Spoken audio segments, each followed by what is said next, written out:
Hey everyone, I'm Aiden, and I love to build things. But today, I got something a little different than building. I got something a little interesting in the mail yesterday, and I want to open it for you guys right here today. Now, normally, when unboxing a kit, I like to film it just without any commentary, just open the box, show the contents, put a little silly song over it, put it up as a YouTube short here on this channel, but this one is interesting, and I feel like it deserves a little bit more. Now, as you can see, I'm covering it up because I want it to be a surprise to you lovely folks watching this right now. So, obviously, what I have here is from Bandai. It is a model kit. It's just a strange one. Let me reveal a little bit more here for you. Yeah. It's a master grade. Now, master grades aren't that strange. However, I feel like this might be the strangest master grade, at least within the ones that were actually mecha, because Bandai did do a somewhat cursed line of anime figures that they put under the master grade line that I would love to get the Monkey D. Luffy one. It looks so scuffed, but it looks so fun to put together. But that's not what this is. This is a master grade of a mecha. Now, you might know master grades generally go into the Gundam franchise. A lot of Universal Century, usually the main character of a spin-off show gets a master grade, unless you're the Ariel for some reason. Still waiting for that one to come out, Bandai.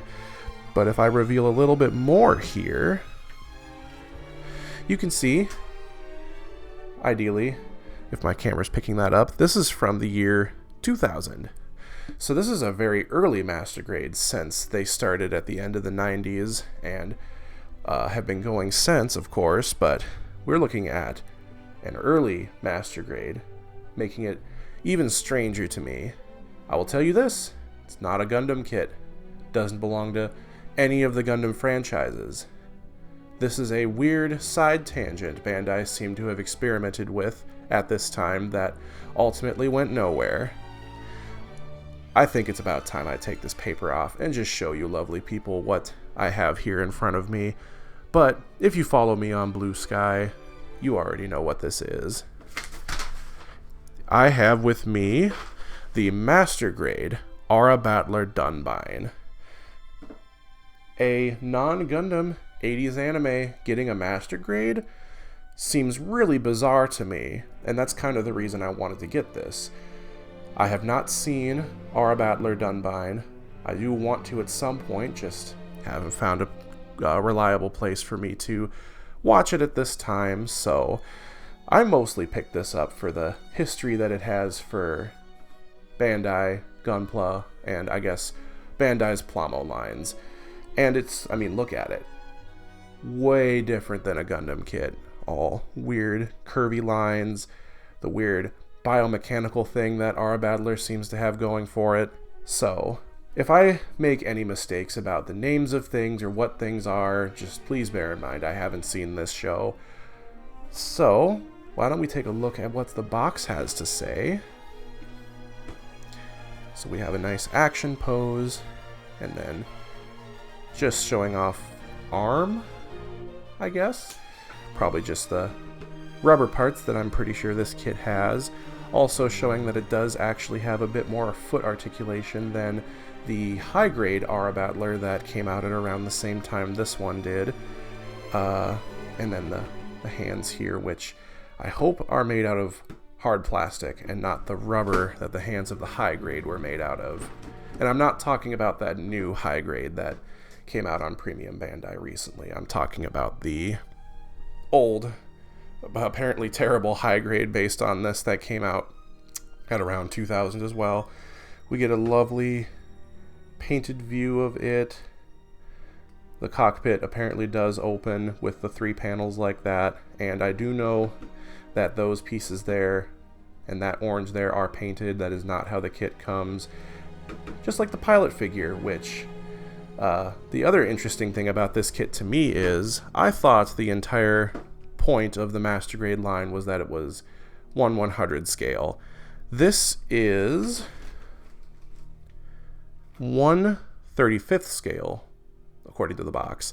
So it should be about standard master grade, like physical size, but it is not a 1/100 kit. So now that we're done looking at the box, why don't I crack it open and see what's inside?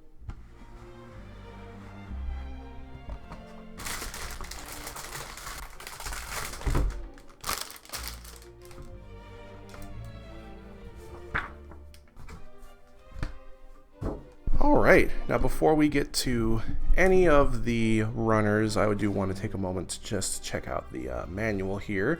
Interestingly, just showing a photo of the painted kit itself doesn't go for the standard weird marbled look that master grade manuals had at the time with the like line art of the side profile of the head. It's just a photo, but I do believe opening inside here, some lovely hand-drawn artwork of the Dunbine's inner frame, and if there is an artist credit on there, it is not in English. My Japanese isn't the best, so I'm not able to pick that up there, but if I just try to look, here we go.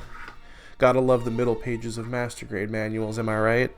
So these to me look like 3D renders. Maybe they're digital or like hand painted, but then this over here is the kit itself. But we get the lovely detail of, I guess, the engines that go on underneath the like back part of the Dunbine's back armor there, and then this is also where the painting guide is, and then nice view of the back of the kit shown here. Now we'll set this aside and let's look at the runners, shall we? Starting off with the one that was at the bottom of the box, because it's at the top of the stack that I'm pulling these from. We have runner B here, it looks like, and quite a large runner for just in general, I guess. It's way beyond the standard size of Bandai's usual master grade runner like sizes, and I'm pretty sure this runner here is the reason why the box is the size that it is, because this did take up pretty much the entire space on the inside of it there. And as we can see, pieces for the backpack, the aura shot, the scabbard for the sword, and it looks like some parts for the head maybe here, but I just want to take a moment to appreciate how massive that back armor is. If I just quickly grab something off my shelf here, my little sig fig, just to give you a sense of scale, like, it's a decent sized piece of plastic there. Although I am noticing that it has quite the sinks in it. I'm hoping my camera will pick that up there, which I'm assuming, yep, whoop, don't want to drop it now. There is that molded detail on the inside, which the paint guide said is, or paint guide, excuse me, said is supposed to be painted orange. So hopefully that won't be too hard to mask off. But making that just one giant piece is so strange to me. Let's move on to the next bag.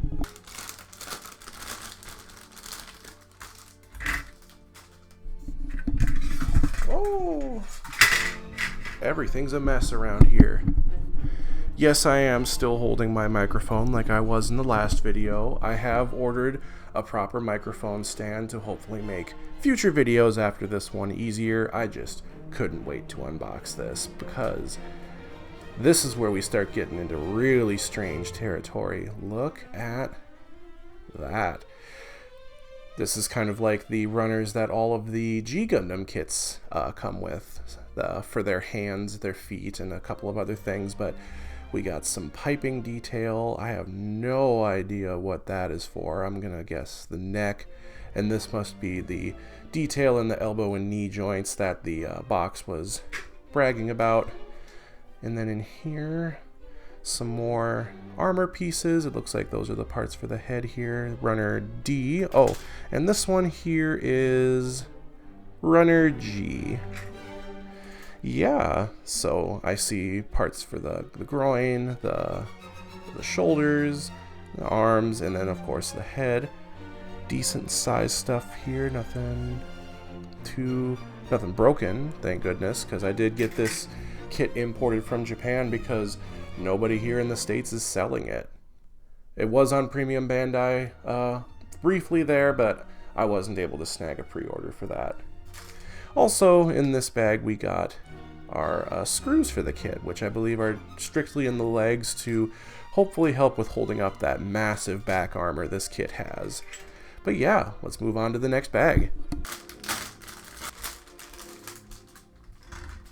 Alright, here we have another interesting pair of runners here. I'll start with runner, what is this? Runner J here, which unfortunately does seem to be a little bit bent, although the wings themselves don't look too out of shape, so hopefully that won't affect the look of this kit when it's done too terribly here. But these wings are actually a little bigger than I was expecting them to be. If I just, one moment here, this runner, or this cutting mat does have a ruler on it, although I think that's probably out of frame for you folks. The wings are about 15 centimeters, roughly 6 inches long, the big ones are, for anyone wondering. But yeah, they do require paint. As I can see here, I believe the veins are supposed to be a little darker. This like detail of the edge of these wings is supposed to also be like metallic or gray. And then you also have, I'm not entirely sure what those extra parts on the bottom there are for. I'll have to build it and find out, right? And then we have runner, which one is this? I can't see it. Runner L, entirely for that lovely opening cockpit. Now, I do know the new Premium Bandai high grade release of this kit had clear green with a nice coating on the front of it to make it super shiny. This one does not have that, although it is glossy clear plastic, so it's plenty shiny on its own. And as you can see, it has the protective casing around it to keep it from being damaged in shipping, because a brittle plastic here. Curious to see how well you'll be able to see the cockpit and the pilot figure on the inside of the kit once these have been added to it. Well, set you over there. Let's move on to the next bag. Okay. Interesting green color on this top runner here. What runner is this? Looks like it's runner H. I see what looks like some parts for the chest, maybe some parts for the joints.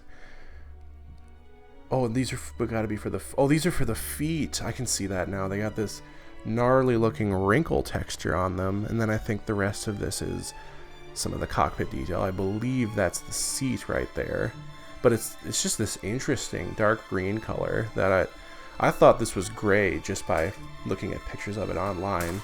Kind of like this runner here, runner I. Oh, I'm holding it upside down. Yeah, some inner frame parts, a bit of tubing. Looks like maybe for the crotch, the legs, whatnot. Is this ABS? It is ABS. Yeah, it's got that weird glossiness to it, but it's super rigid. But I know that it can be iffy with some paints, so we'll see what parts of the interior are ABS on this kit. Hopefully, like the Master Grade RX-78 2.0, it'll be nice and rigid when all is said and done, and hopefully not age too poorly. But we've only got 2 more bags here. Let's get to our second to last bag. Okay, we got a couple more armor parts here. I can very obviously tell they're for the legs. I think I'll start with this runner, why not? This is runner C, runner C. A lot harder on these older Master Grade kits before. The runner letter was like embossed with that hollowed out part, I'm sorry. Still love this weird like bluish gray color. I don't even know how to describe that, and I hope my video is capturing it well. But another thing I find really fascinating about just the Aura Battler designs in general is how minimal they are on panel lines, and you just get these large smooth surfaces and then just the occasional ridges and bumps. Yeah, and then also in this bag we have not as many polycaps as I was expecting for a kit of this age. And it looks like these polycaps are specific to this kit, just judging by how it says. You probably can't see that. 1/35th scale on runner M here. just a couple of ball joint sockets and a couple of like peg holes. I wonder if these little ones here are for the claws that I know this kit has. And then another bag of smaller screws, but no nuts in this one. These do seem to be almost the same kind of screws that the Master Grade G Gundam kits had. So hopefully these screws make this inner frame as rigid as those kits. But let's get to the last bag.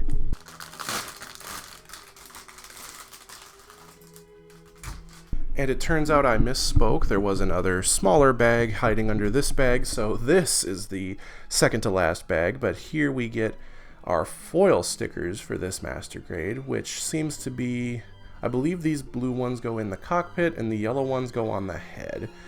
Interesting how the RX-78's crotch V got color separation even on the 1.0 Master Grade, and yet they weren't able to give the head proper color separation until the newer premium Bandai high grade came out. Now look at this mess right here. This is probably the largest rubber runner I have ever seen on any kit that I've ever built, but it gives these legs this lovely, almost like kind of gross muscular detail. Same thing for the arms. I believe these are the engines that the manual was talking about, and then this thing that I'm just going to call the brain. Come on, please focus. My audience has to see the brain. Yeah. Because I believe that does go in the inner frame for the head of this kit. That is just straight up a brain. You can't convince me that that's not. And then I think we have, yep, this is another ABS runner here. We have runner E. Oh, and I forgot to look. This is runner F. But yeah, this is what I'm going to assume is the rest of our ABS parts for this kit. It looks like we have the undersides of the toes here, and then just general inner frame goodness. I'm going to say these are for the legs. Oh, they look like they make up the gray stripe that runs down the legs. That's interesting. At least it is color separated on this kit. Now let's get to the final bag, shall we? Alright, just a couple of tiny runners here, and I'm gonna guess that this is the A runner because the multicolored ones usually are. Yes, it is. Oh, the sword is a lot bigger than I thought it was going to be. That is really interesting to me. Yeah, and it's a really simple, but I feel like it's a really cool design. I'm a sucker for swords, I don't know. But we got some parts for the head here. We have the eyeballs, which I'm going to take this off camera and look for myself here. The camera's probably not going to pick this up, but I will try my best here.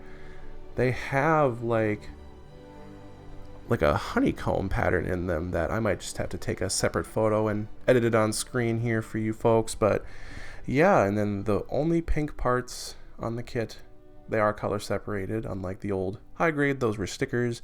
And then it looks like some parts for the aura shot are on this runner as well. Oh, it's A1, it's not A. Interesting. And then it looks like the claws for the aura shot, and then the feet are on this runner here, which is A2. This almost looks like it could be glow-in-the-dark plastic, although I don't think that it is. It is partially transparent, and I imagine even without painting it, these will look like real fingernails or like animal claws when you have them on the kit. This plastic is really fascinating to me, and it does make it feel a lot more organic. And our last runner here, runner K, where we have our standing and seated pilot figure. Now, unlike the pilot figures that came with the G Gundam kits, in fact, let me set this down for just a second here. And if I lay down my Domon figure that came with my Shining Gundam Master Grade, which at this time of recording this I still haven't built, but yeah, that's not important. You can see he is much bigger than Shozama over here. I hope I pronounced that name correctly. However, unlike these kits that came with the G Gundam kits and a couple of Master Grades at this time, this is actually in scale to the kit itself, whereas these were just a little extra. I believe they were 1/20th scale. We have 1/35th scale, and I don't have a 1/144th scale for this, but let me just, for fun, put my 1/100th scale Char figure down there just so you can see the massive difference in scale we're talking about here. But I'll just set you two aside for now while we appreciate. This also has a lovely green color to it that I again was expecting to just kind of be more gray, but it is green, Runner K here. Interesting how shows arms both for the pilot and for the standing figure are separate. I wonder if that's going to need glue. There's his little sword for him standing, and then his pilot arms here. And then it looks like, unless I missed it on a previous runner, it looks like this kit doesn't have any closed fists. Open splayed hands, which are one single piece, and then holding hands, which, oh, that looks like it might need glue. I guess I'll have to build it and see, but they are hard plastic, so they do have the leg up on the old high grade in that regard. I know that one couldn't hold its sword because its hands were rubber, like some of the parts on this kit are. So yeah, lovely little pile of plastic here. Oh, can't forget the cockpit piece, the screws, and the stickers. I will be putting this all in the back in the box, as I'm not sure when I'm going to build this, because I do have quite the backlog building up right beside where I'm standing here, and I do have a few half-built kits or built kits that I'm trying to paint, but I live in the northern part of the United States. It is literally freezing outside right now, dangerously levels of frozen, so I can't paint. Maybe if I get bored and I don't want to keep waiting to paint, I might build this, but I really should be taking care of my backlog first. Anyways, I'm rambling. Thank you all very much for watching. I do hope to get a video out on this at some point in the near-ish future here, going into 2025 here. Thank you for taking the time to watch, humoring me on my little journey into a weird master grade. I hope you have a lovely day, a lovely evening, whatever time it is when you're watching this, and I hope to see y'all in the next video.